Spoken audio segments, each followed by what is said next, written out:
বারবার পশ্চিমবাংলার ক্ষেত্রে এটা কেন করা হচ্ছে এটা আমাদের কাছে বোধগম্য নয়। তার কারণ হচ্ছে আমরা গত লোকসভা নির্বাচনে 7 দফা, বিধানসভা নির্বাচনে 8 দফা, এবারও 7 দফা, এবং 43 দিন ধরে নির্বাচন হবে। 19শে এপ্রিল থেকে 1লা জুন অবধি 43 দিন ধরে চলবে। তো 42টা লোকসভা কেন্দ্র, একদিন করে 42টা করলেই পারতো। 42 দিন ধরে এক নাগারে 42 দিন ধরে করলে 42টা লোকসভা কেন্দ্রে একদিনে একটা হতো। এটা কোথায়, এটা হাস্যকর জায়গা নিয়ে চলে যাচ্ছে। যা খুশি তাই হচ্ছে। আরও যেগুলো বড় বড় রাজ্য আছে, আমাদের চেয়ে বেশি আসন আছে, সেখানে কোথায় হচ্ছে? সেখানে একমাত্র উত্তরপ্রদেশ আর বিহার ছাড়া আর কোথাও তো এরকম 8 দফা 7 দফায় হচ্ছে না। এটা কেন হচ্ছে বারবার? এর তো কোনো বোধগম্য হওয়ার মতো একটা যুক্তিগ্রাহ্য কোনো বক্তব্য পেলাম না আমরা। কোনোবারই পাই না, এবারও পাইনি। এটা আমাদের মনে হয় যে রাজ্যের যে মতামত সেটাকে অগ্রাহ্য করা হলো, এবং এটা যুক্তরাষ্ট্রীয় কাঠামোর পক্ষে অত্যন্ত ক্ষতিকারক। কারণ নির্বাচনে রাজ্য প্রশাসনও সমানভাবে অংশগ্রহণ করে, বরঞ্চ বেশি দায়িত্ব পালন করে। নির্বাচন কমিশনের কোনো নিজস্ব ইনফ্রাস্ট্রাকচার নেই। সুতরাং রাজ্য সরকারের যে অভিমত, আমার মনে হয় সেটাকে গ্রহণ করা উচিত ছিল। সুখেন্দু, আপনি আমাদের সঙ্গে থাকুন। আমি শ্রমিকদার কাছে আসবো। শ্রমিক ভট্টাচার্য, শ্রমিকদা।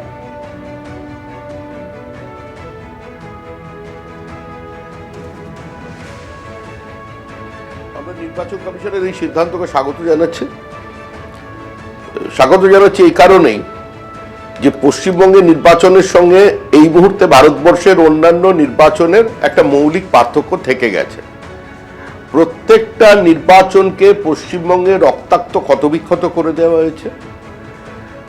ভোট পরবর্তী হিংসায় 2রা মের পর 27 দিনে 56 জন আমাদের কর্মী খুন হয়ে গেছে। বহু মানুষ ঘর ছাড়া, গণধর্ষণ, অগ্নিসংযোগ, দোকান লুট, মাছের ভেড়িতে বিষ ঢেলে দেওয়া, বিভিন্ন অটো টোটো চালকদের রুট বন্ধ করে দেওয়া, মানে অত্যাচারের কোনো সীমা রাখেনি। তো সেই পরিস্থিতিতে দাঁড়িয়ে নির্বাচন কমিশন দেখছে যে কিভাবে পশ্চিমবঙ্গের ভোট সংস্কৃতি তৈরি হয়েছে।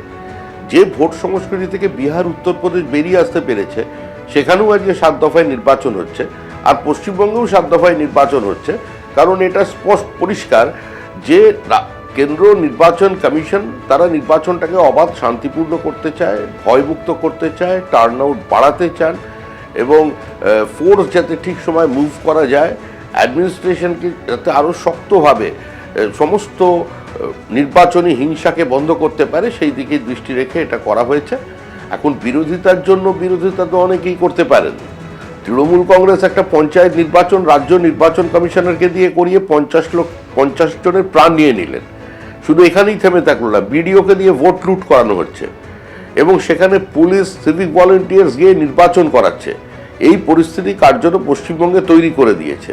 যে বাধ্যতার সংস্কৃতি থেকে মুক্তি এবং যে সিপিআইএম এর সীমাহীন অত্যাচার থেকে মুক্তি পাবার জন্যই পশ্চিমবঙ্গের মানুষ আজকে মমতা বন্দ্যোপাধ্যায়ের নেতৃত্বে তৃণমূল কংগ্রেসকে গ্রহণ করেছিলেন, ক্ষমতায় নিয়ে এসেছিলেন। তাদের সামনে ইস্যু ছিল একটাই, রেস্টোরেশন অফ ডেমোক্রেসি, গণতন্ত্রের পুনঃপ্রতিষ্ঠা।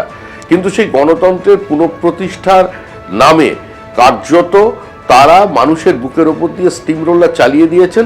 এবং সবচেয়ে দুর্ভাগ্যজনকভাবে এটা বলতে পারেন, বাংলা এবং বাঙালির লজ্জা এটাই যে এখানে 7 দফা 8 দফা করে নির্বাচন করতে হচ্ছে।